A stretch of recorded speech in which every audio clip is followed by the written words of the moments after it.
Hi there, I'm Des. And I'm Tim, and together Des and I head up the men's ministry Momentum Australia. Momentum has multiple functions, but primarily our aim is to help men to succeed in life, to do life better. We run a weekly radio show that goes all around Australia where we talk about anything and everything that relates to men. And we encourage men to do life in community, to do life with other men where we can be accountable, we can be welcome, we can be open and honest about what's happening in our world.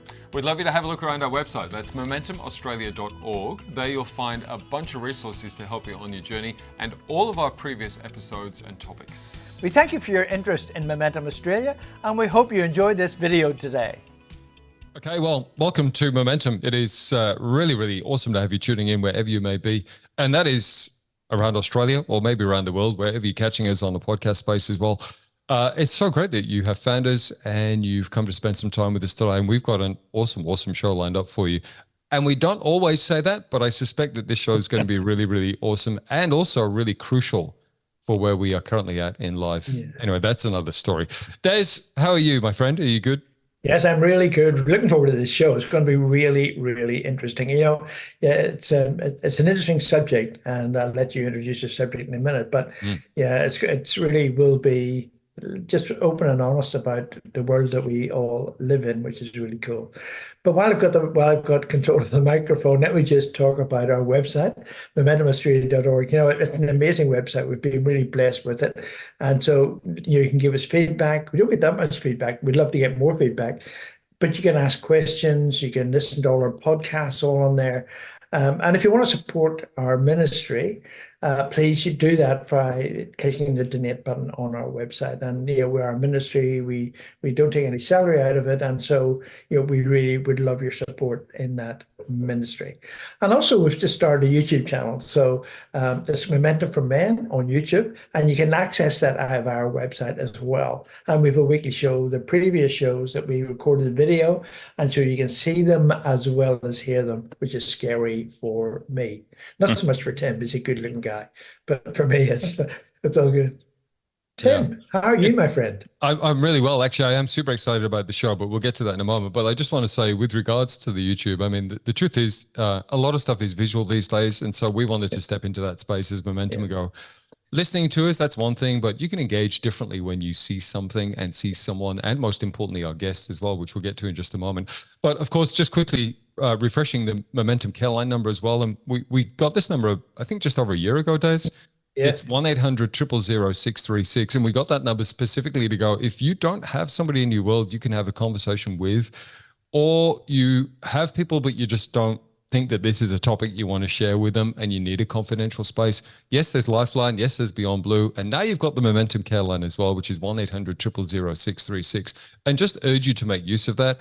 And a couple of the reasons for that, I mentioned in a show recently, we knew in that week of 2 suicides, one was a man in his 40s and one was a young man in 22 years of age. And Des and I have done the stats, and the stats around Australia are 2/3 of suicides every year are men.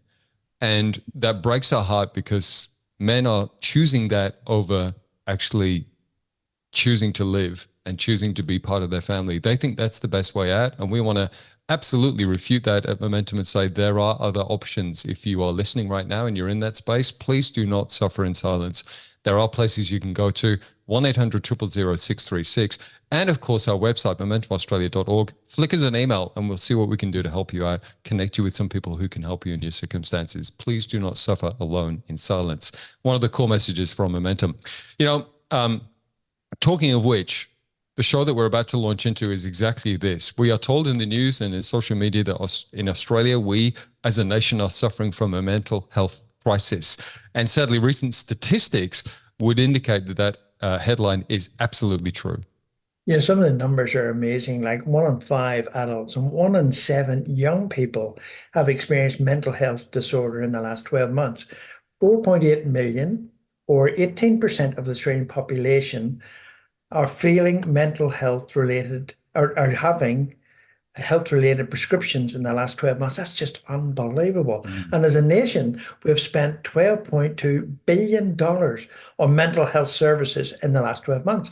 Many of us are struggling and will struggle with their mental health at some stage during our life. One person who knows this well is Dave Quak. Dave is a pastor on the Gold Coast. He lives with bipolar. And earlier this year, Dave launched a podcast called Sunburnt Souls, sunburntsouls.com if you'd like more information. And essentially, the podcast helps people navigating the challenges of faith and mental illness. So Dave joins us today on this week's Momentum. So Dave, welcome to the show. Welcome. Thank you so much, gentlemen. It's a pleasure to be here. So great to have you on the show, man. And again, saying that by saying this is obviously a huge issue for Australia. And, this is now you taking your own experience and speaking into that space. So we applaud you for doing that and encourage people to tune into sunburntsouls.com and have a listen to the podcast. But what do you think, Dave, is contributing when you look at those stats overall? What do you think is contributing to this wave of mental health issues that seem to be affecting so many, not just in our nation, but around the world, one would argue at the moment? Yeah, I think there's two things going on. Like the first thing is that maybe it's always been there, but a little less to the surface. It's always been prevalent, but we've just not spoken about it. Maybe in faith communities, we're a little more apt at not speaking about it. So I think that's one factor. And I also just think we're in a crazy time in life where, it's economically difficult, it's spiritually oppressive, it's physically, demanding. Our young people are immersed in this kind of culture anchored in social media where there's just so much angst attached to it. I just reckon it's kind of like a perfect storm for this to be rising to the surface all at once. Post-COVID as well, lots of people discovered their mental ill health during COVID. So, I just think it's sort of like this perfect kind of horrible storm happening at the moment. I mean, it's crazy. And if people listening to you right now and listening to the way you talk, you'd say, there's no way on this earth that this guy has got a mental illness. People don't take it. I think that's true across the board. People will have different issues going on inside them, but in terms of the interaction with the public, not often do you see it come to the fore because it's true. Whatever that looks like, isn't it? So we don't know what the real number is. Yeah, it's so true. Like right now, I'm in a good headspace. With bipolar, you go up and down. And at the moment, I'm kind of like 70% up, which is kind of a sweet spot. You can hang with your friends, you can be energetic for the kids. But what I'm always weary about is there will be another point in the future where I nudge above healthy mania, get into that manic place where I start questioning my own thoughts, where I start thinking my loved ones are against me, where I start, misunderstanding a lot of different things, man. And it's tumultuous and it's really difficult, Des. Yeah. Yeah. So how do you manage that in a Christian context, if I can ask right up front? Yeah, let's do that. A couple of things. So just as a personal believer, I wouldn't be able to do it without Jesus. Like I'm stuffed without him. I didn't get diagnosed till I was a little later in life, kind of till my mid-30s, which is late for a bipolar diagnosis. And up to that point, I just thought I was just weird, Des, like that I just had these rhythms that other people didn't have, that I got stuck in. I have to tell you are weird. Yeah, we're all a bit weird, brother. My last name's Quack. You've got to be a bit weird if you're a quack, right? But I just didn't understand. I had no framework for it, and so I just thought I was impulsive or annoying or obsessive. When you're manic, you'll go for months at a time on 4 hours sleep and then fall off the cliff into this depression. And then that's the first time you'll start going and get some help, because when you're manic, it can feel great. And so you don't quite know what's going on and then you crash. And so firstly, as a Christian, I need the help of God himself and my family and community. It's really quite humbling when you sort of come out and start telling your friends and your family and your loved ones, look, I've got this going on. I just actually need your help. And I don't need your help for a week or a month. I need your help for the next decade, and people to trek with you and not have the mindset, like at church, as an example, someone breaks their foot and we get them a meal train and, 3 or 4 weeks later, they're taken care of. Whereas mentally ill crew are still going to be mentally ill most likely down the track. But it's just that long-term thing, I think that's just a bit harder to sustain. And then I guess the second part is, as a pastor, I mean, you don't meet many pastors with bipolar, and usually the risk is because, there's a bit of a correlation of people with bipolar losing grip with what is 100% real. And so when I'm in that place, I rely on my community. I rely on the leaders at our church. I rely on people that I love to be able to speak into my life and say, Dave, you're missing it here, or you're erratic there, or you're obsessive here. We need to pull things back. So, man, I need people. I need God and I need people. Dave, can I ask what led to that diagnosis, or are you going to get tested for this? Because as you said, it was later in life and you just thought you were a bit weird and you kind of accepted that you were just a bit weird, but it was your normal. So what was the trickling point that went, actually, I think I might need to go and get checked? Yeah, so for me, I was working myself stupid. I was pastoring on the Gold Coast and then also teaching at a Bible college in Brisbane. And what had happened is that I just thought I was busy as in committed, like a lot of people do when they're invested in their jobs. But what had actually happened is that I'd gotten into a place of mania where mania is kind of like you're erratically energized, like you've had 10 coffees, like if you're a gym junkie, you've lifted the heaviest weight you've ever lifted. I mean, that's hypothetical. I wouldn't know what that feels like. It's okay. Tim would. Tim's a lifter. He can lift. But what happened is I stayed in that for way too long, and I just was like, this is not normal. And so I went to my GP, and he's awesome. And then he's like, look, there's way more to the story here. And so he referred me to a Christian psychologist where I chat some things through. But eventually I went to a psychiatrist and did a bunch of sessions with the psychiatrist. And he's like, dude, this is more than just elation. And then what ended up happening is that once that season kind of ended, I fell into a heap, like deep, dark depression for a really long time, because it seems with me that the longer one pole lasts, the longer the other pole lasts. Okay. And because I was manic for so long, I got depressed for so long, and I was in a hole, boys. Like I was stuffed. Yeah. So what did that look like in your world? When you say you were stuffed, but you had no energy, or what did it actually look like? Everything you thought everything was wrong and everything was against you and those sort of feelings? Yeah, it was like I went from being on cloud 9 to just being under a dark cloud. So kind of my rhythms for the day would be that I'd get up and instantly just be like, no, the alarm's going off. It wouldn't matter what time, because sleep was an escape from, the darkness. And so I'd wake up and it'd be like, oh, I've got to face the day.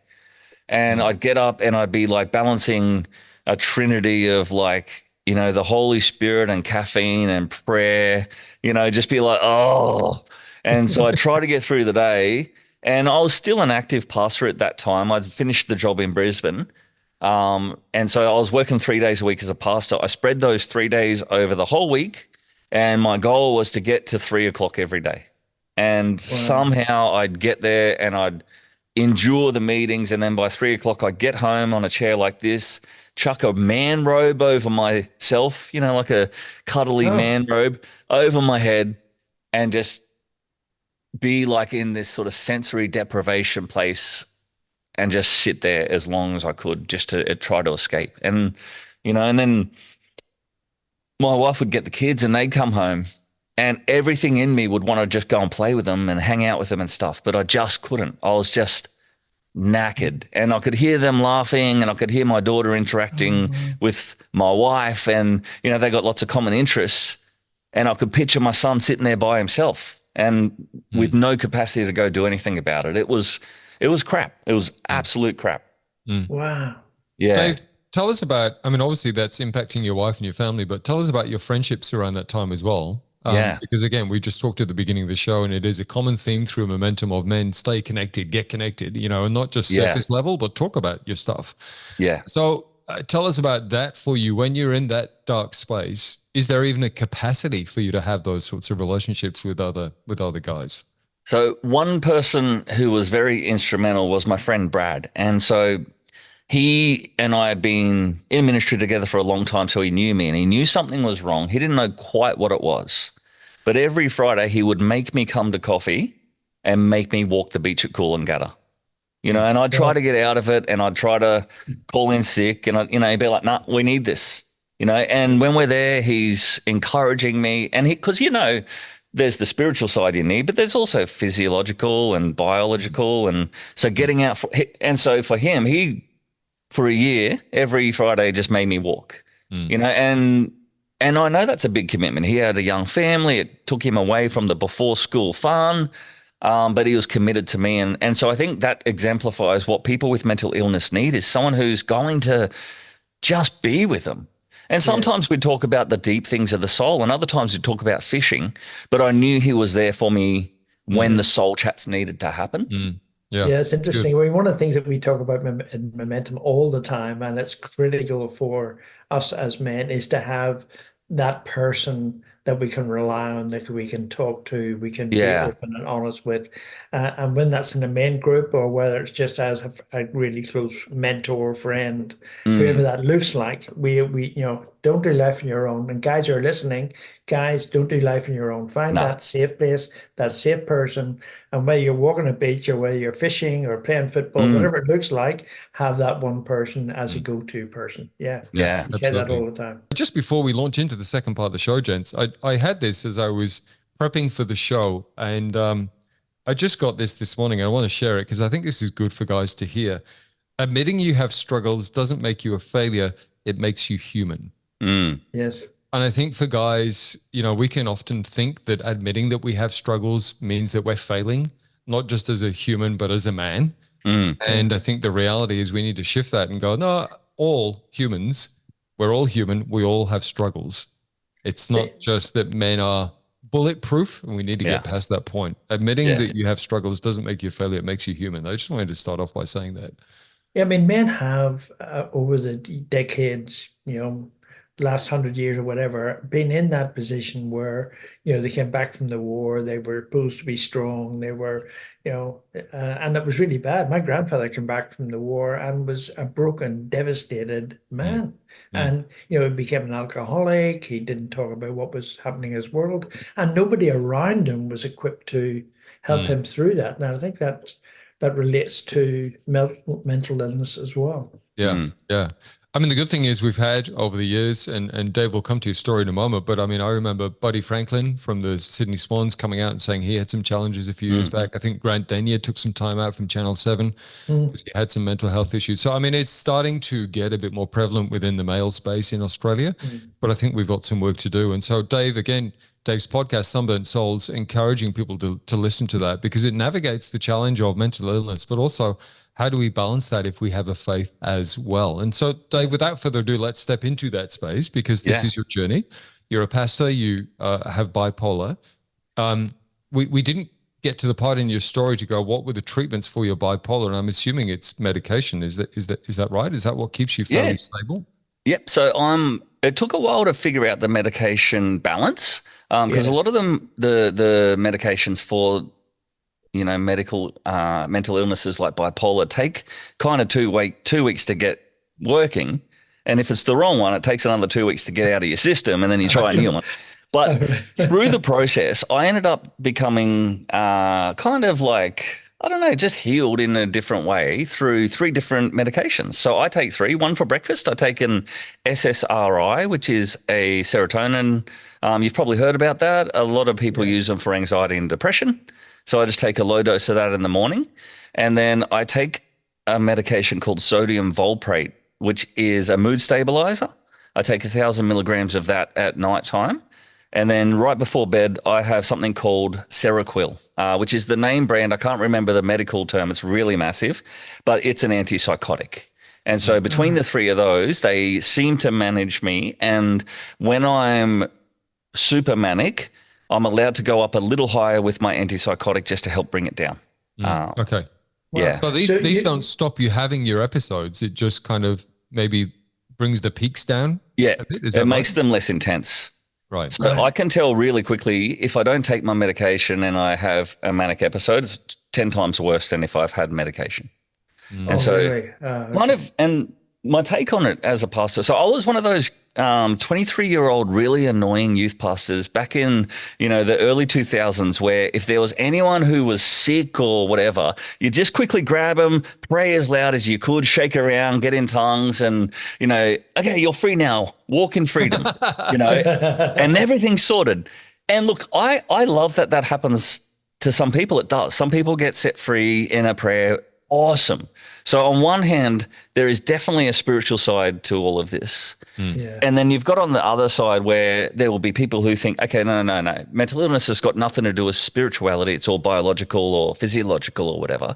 So there's the medication side of things, which there's validity in both. But where I live, and I think a lot of people live here, is in the middle where, yeah, it's spiritual and it's physical and it's biological and it's neuro. It's got the whole package, and you're trying to figure out how to work out how to exist and flourish in that space. Yeah. So do you have do you change your medication in terms of seeing if there's another better way, or do you do that with your doctor, or how does that work? Yeah, if I did it, it would be with my GP initially and then the psychiatrist. So Right. the GP's kind of got freedom to help me within what's already prescribed. But if I wanted to make a major change, I'd have to go to the psychiatrist. And so Right. sometimes I think about maybe, okay, so the mood stabilizer called sodium valproate is good, but sometimes I feel like my mind is deteriorating quite quickly. But I don't know if that's because I'm 43 and I just hit that age where things start deteriorating. So I'm going to Just be when you talking get to 70. Oh, yeah. Well, you're not 70 yet, Des, are you? Oh yeah, well and Bro, truly. I need some of what you're drinking, man. And you Man, look I'm good for a- 70, mate. You really don't. 71. I know what Des drinks. You really don't. Mate, you Go send me with some. Coke Zero. Oh, I love Coke Zero. Station sponsor.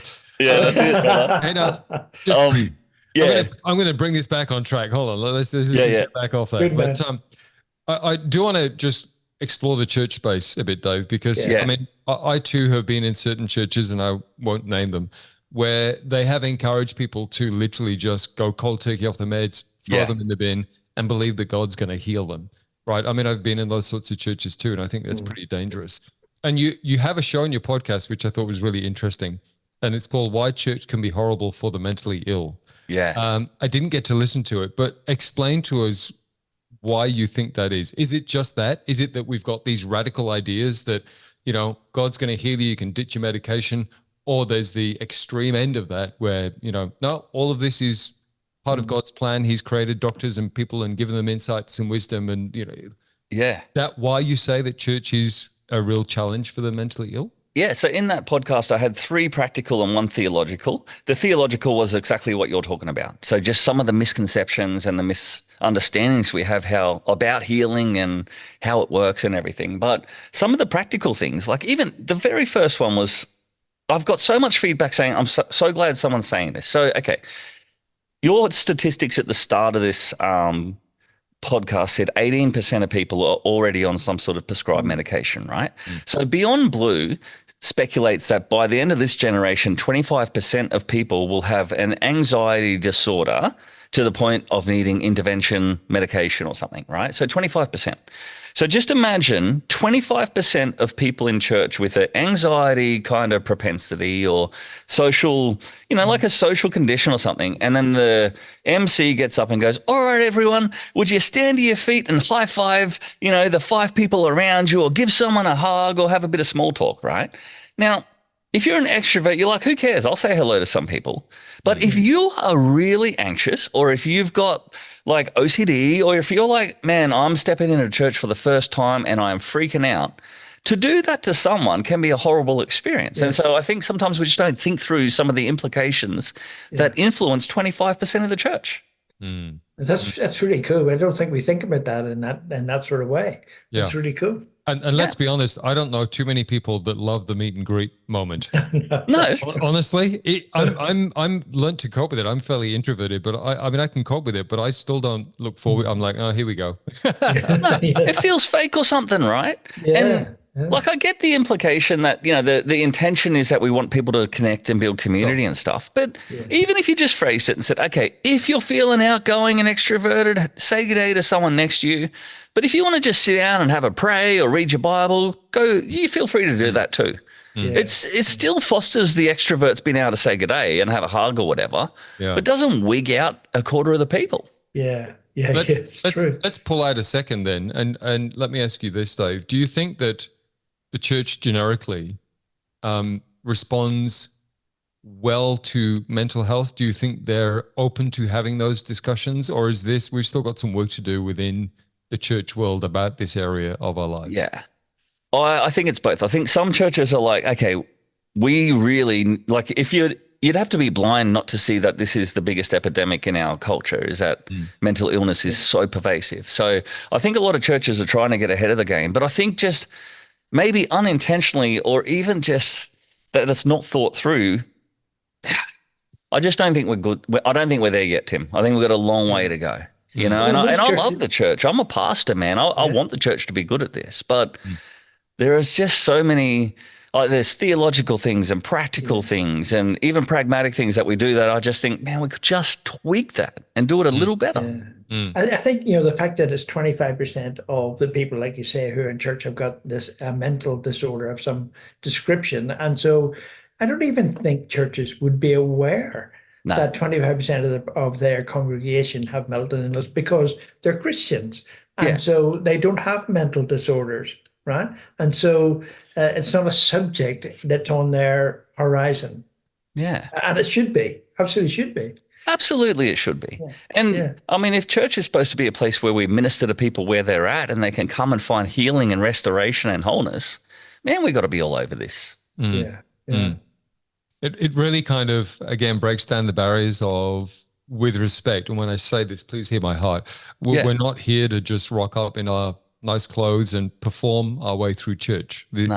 Church should be full of messy, broken people. They love Jesus, but let's be honest, we've all got stuff to some degree.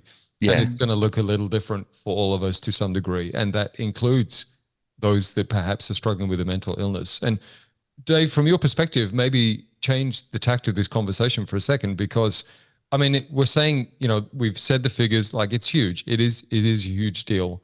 And as you're saying, it's going to increase in the next few years, 25% around Australia. How do people listening, and men particularly, right? Let's go there, because we've had a couple of men on the show talk about their burnout, right? They've just burnt out. How do we know? Because let's be honest, we all say we're busy, right? Whenever you say to Edu, I'm busy, but I'm good, or whatever, right? So we all use the term busy. I think we can all just say that we're all busy, but how do we know the difference between I'm tired from being busy versus I'm tired because something up here actually isn't quite right and I am on the brink of a burnout, or I'm not quite mentally stable, or something is not quite right? It's not just that I'm busy and tired. There's something else happening for me. How do we know that? Yeah. Look, as someone who's not a medical professional, all I know is anecdotally, for me, it seems to be when hope and purpose just disappears. Like when you've got to a place where, okay, I've been dealing with this long enough. Yeah, I'm tired. Yeah, I'm fatigued, but I don't have resources to get back, or I don't feel like I can get back. So you don't know how to get back down the curve. Yeah. Is that what you're saying? Okay. So you're saying that position where it's the top or the bottom. Yeah. You don't know how to resolve that. Yeah. And when hope runs out, we stop working with purpose and we stop trying, like physically we'll give up because we're like, stuff it, it's too hard. Or, and because the hard thing with mental illness, and this is where I struggle, is there's some of it that is biological and very hard to control, right? Yes, absolutely. But there's also, as with every sickness and illness, responsibility of the person to do what they can to improve their lifestyle in any way they can. And so for me, it's about medication, but it's also about prayer and all the other things. And so I would say the defining benchmark where it becomes sort of like mentally ill is when you're done, like where you're like, your hope is gone and despair is kind of welcome. Yeah. Well, Dave, as a final thought perhaps as well, let's speak to us as Christians in a church family, right? Yeah.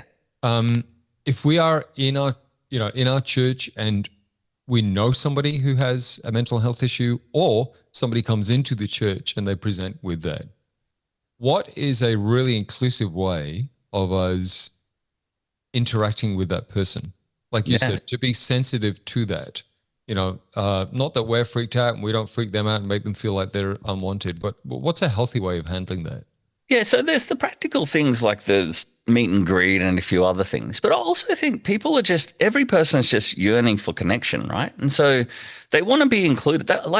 You don't start, I've always been, I don't know if I'm going to make anyone annoyed here, but I've always found like services for specific groups, like, okay, that's the disabled service or whatever. I just find that so weird because anyone who's struggling with anything physically or mentally doesn't want to be grouped, segregated, or named as that group. They want to just be part of the community. And so they want to come to the same parties and they want to be invited to stuff. They want opportunities for ministry.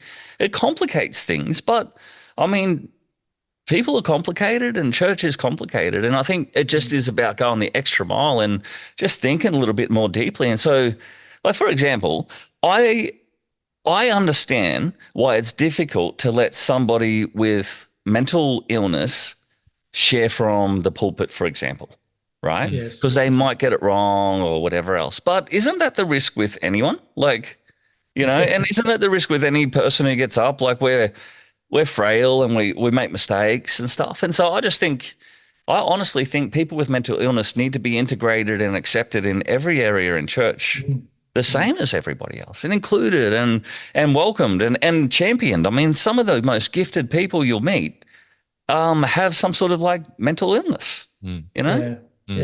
And especially when you're talking about 25% of the population, I mean, that's, you're going to get that mix through the congregation, aren't you? Yeah.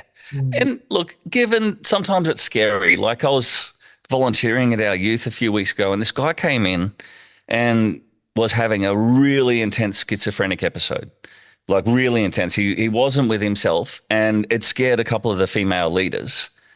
So they came and got me, and because I'm more kind of like trained in this, I was able to just take him to the side, chat with him, have a pray, driving home. It was fine.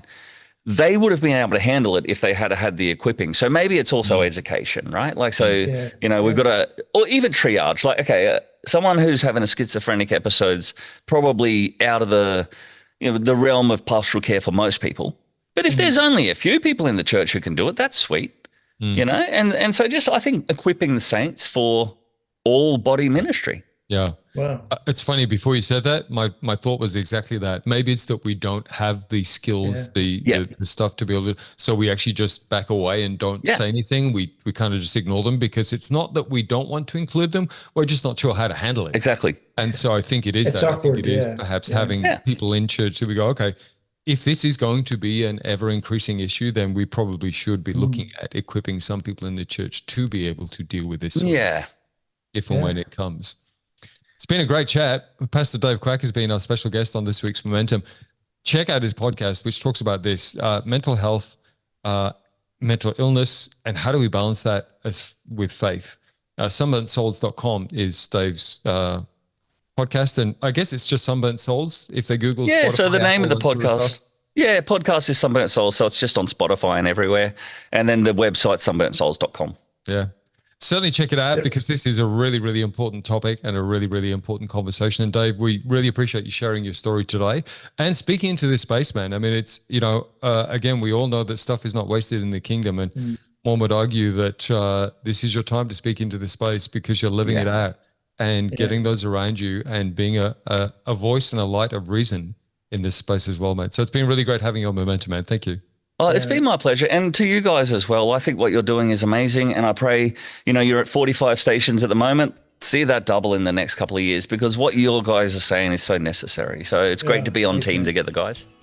Thank you for watching this week's show. And we hope you subscribe to Momentum so you can find out what's happening in the shows in the future. Absolutely. And keep an eye on our website too. That's momentumaustralia.org. There you'll find all of our shows and a whole heap of resources to help you on your journey. That is momentumaustralia.org.